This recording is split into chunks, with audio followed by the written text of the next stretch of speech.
नमोस्तु आचार्य श्री विजेंद्र कुमार जैन सहारनपुर उत्तर प्रदेश से अपनी शंका रख रहे हैं।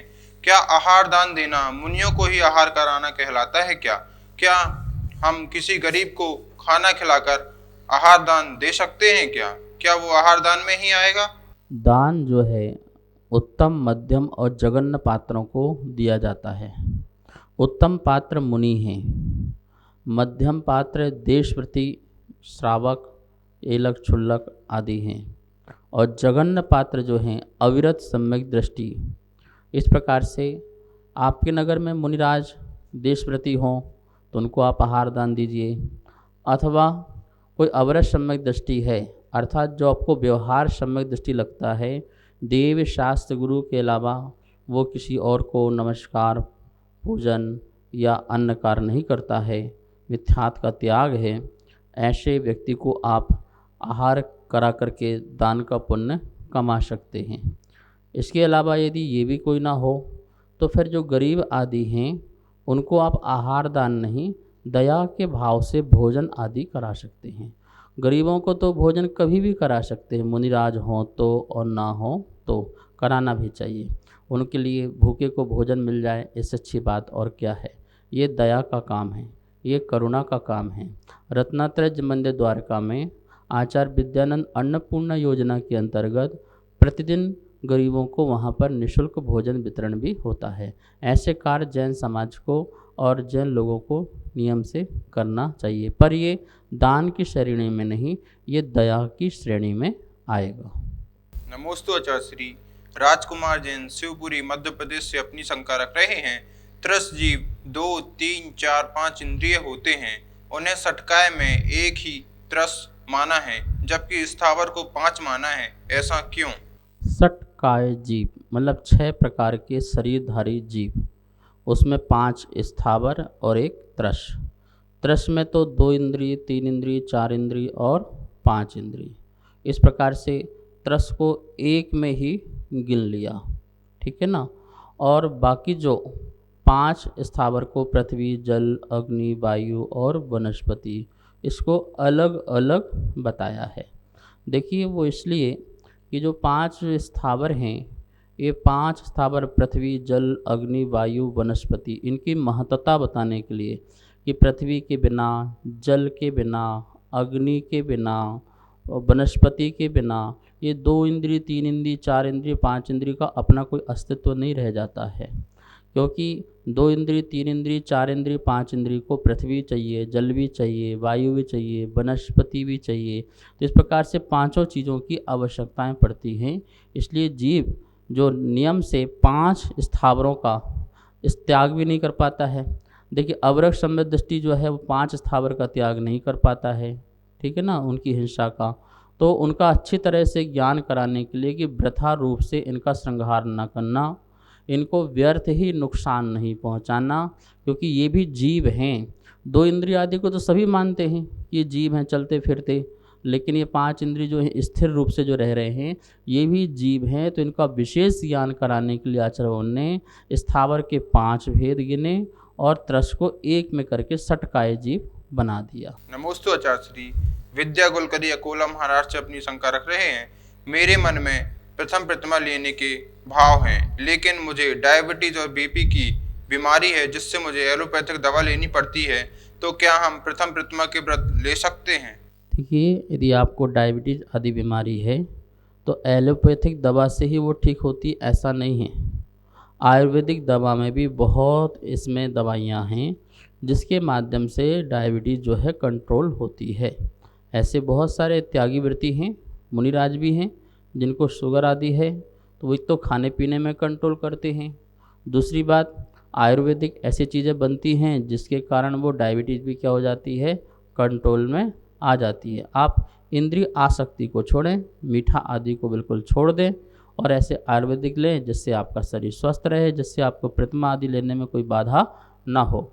लेकिन प्रतिमा के साथ यदि आप मकार जो है डायरेक्ट या इनडायरेक्ट ग्रहण करते हैं तो वो प्रतिमा नहीं कहला सकती, क्योंकि एलोपैथिक में मकार नियम से होगा, उसमें जो है मांस आदि या फिर बोलते कोई जीव हिंसा से बनी वस्तु उसमें ज़रूर होगी।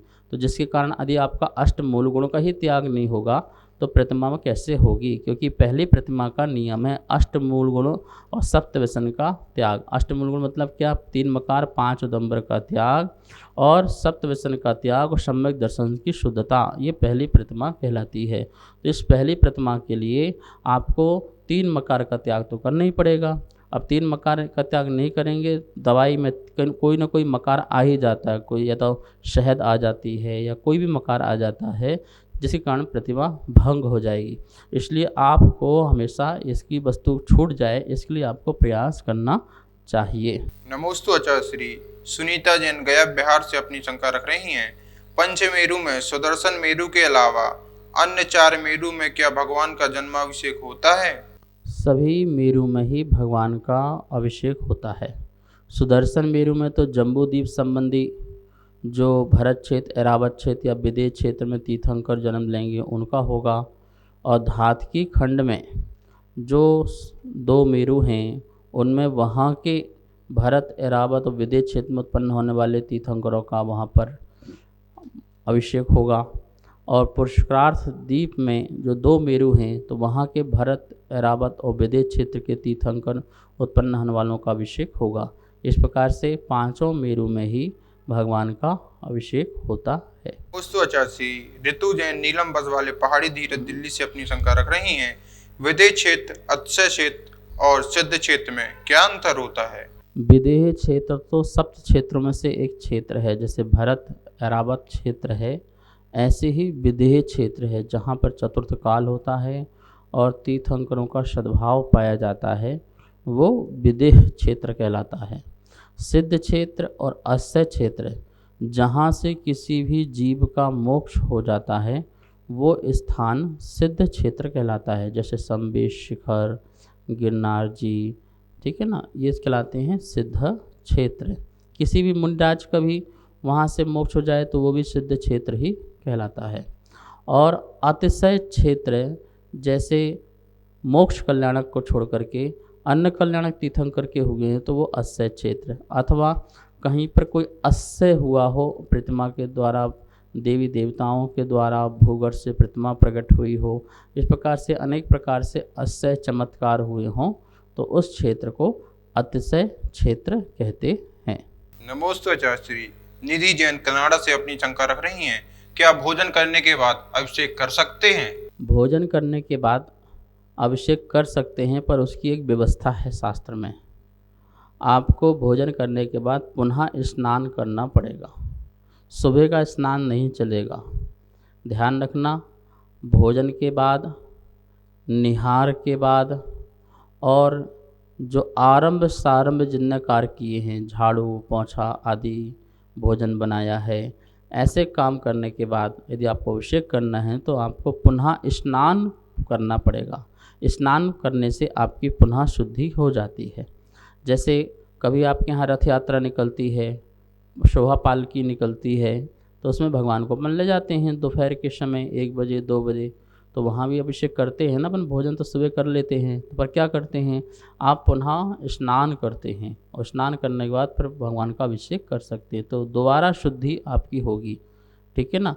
इस प्रकार से प्रातःकाल अभिषेक तो होता ही होता है, कोई 10 बजे भी करता है, कोई 11 बजे भी करता है, कोई मध्याह्न काल में भी करता है। तो जिस भी काल में आप अभिषेक करें आपको स्नान करना है और आपके वस्त्र भी शुद्धि हो। इस प्रकार का जो शुद्धि करके करेगा वो अभिषेक आदि पुनः कर सकता है। नमोस्तु आचार्य श्री। अदिति जैन खुराई मध्य प्रदेश से अपनी शंका रख रही हैं, स्थिति बंध और अनुभाग बंध में क्या अंतर है? स्थिति बंध, कब तक यह कर्म हमारे पास रहेगा, ये स्थिति बंध है, और इसका फल कब तक मिलेगा और कितना मिलेगा, इसका फल कितना मिलेगा, ये अनुभाग बंध है, और कब तक रहेगा ये स्थिति बंध है। जैसे अपने कर्म, अपन ने 20 साल की आयु कर्म की स्थिति बांधी तो 20 साल तक यह कर्म के निषेक उदय में आते रहेंगे, वो 20 साल बाद समाप्त हो जाएंगे, ये हो गया स्थिति बंध। अनुभाग बंध कितना फल देगा, यह फल जैसे पुण्य का या पाप का, साता का या असाता का जो कर्म का उदय आना है, तो वह उदय काल में कितना कितना हमको फल देगा, अधिक मात्रा में देगा, कम देगा, मंद देगा, तो वो कहलाता है फल देने की शक्ति को अनुभाग बंद, और उस कर्म की जो अवधि है उसको स्थिति बंद कहते हैं। सभी को सादर जय जिनेन्द्र। हमारे पास तत्वार्थ सूत्र के प्रथम अध्याय की पुस्तक छपकर आ चुकी है, जिसमें चित्रों और स्लाइडों के माध्यम से सरलीकरण करके अर्थ समझाया हुआ है, जो आचार्य श्री के श्रीमुख से समझाया गया है। और जो भी महानुभाव इस तत्वार्थ सूत्र की प्रथम अध्याय की पुस्तक को मंगवाना चाहते हैं एवं द्वितीय एवं तृतीय अध्याय की पुस्तकों को छपवाना चाहते हैं, वो नीचे दिए गए नंबर पर संपर्क करें। एवं जो भी पुण्यार्जक बनना चाहते हैं वो भी नीचे दिए गए नंबरों पर संपर्क करें। धन्यवाद। जय जिनेन्द्र।